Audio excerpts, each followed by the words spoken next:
Indian constitution का part second हमें citizenship नागरिकता को डिफाइन करता है। हम किसी भी देश में, इंडिया में या किसी भी देश में दो तरीके के लोग रहते हैं, एक सिटीजन और एक एलियन। ये दूसरे कंट्री में भी होते हैं, लेकिन हम यहाँ पे इंडिया की बात कर रहे हैं। जो सिटीजन है वो वह लोग होते हैं जो इंडिया के फुल मेंबर हो और उनको सिविल और पॉलिटिकल राइट मिलते हैं। जो सिविल राइट है वो हमारे डेली लाइफ से जुड़े होते हैं, और जो पॉलिटिकल राइट है यानी कि हम किसी पॉलिटिकल इशू के साथ जुड़ जाए उसको हम पॉलिटिकल राइट कहते हैं। और दूसरी तरफ जो एलियन होते हैं वो ऐसे पर्सन होते हैं जो किसी दूसरे देश के नागरिक हो और वो इंडिया में किसी काम से रह रहे हो और उनको सिविल या पॉलिटिकल कोई भी राइट नहीं मिलता है। जो हमारा देश है वो जो उसके सिटीजन है उसका अच्छे तरीके से ख्याल रखता है, उसको हर फैसिलिटी प्रोवाइड करता है, और इसके बदले जो सिटीजन है उसकी भी देश के प्रति कुछ जिम्मेदारियां बनती है, जैसे उसको टैक्स पे करना है, और जो नेशनल एंथम है, जो नेशनल फ्लैग है और जो नेशनल एंथम है उसकी रिस्पेक्ट करना, जो कंट्री है उसको डिफेंड करना आदि।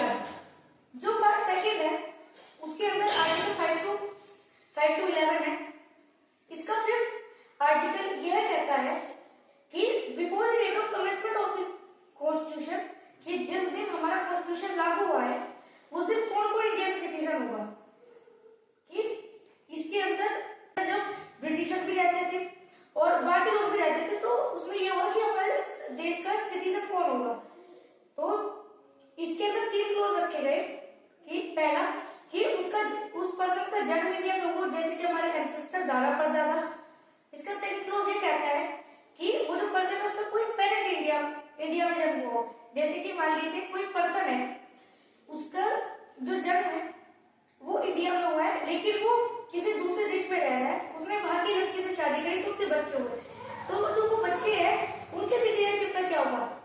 तो वो सेकंड इस आर्टिकल के सेकंड क्लॉज के द्वारा वो इंडिया के सिटीजन रहेंगे। इसका थर्ड क्लॉज ये कहता है कि before the commencement of the constitution की 26 जनवरी 1950 से जो पर्सन 5 साल या उससे ज्यादा से इंडियन टेरिटरी में रह रहा हो वो इंडिया का सिटीजन होगा।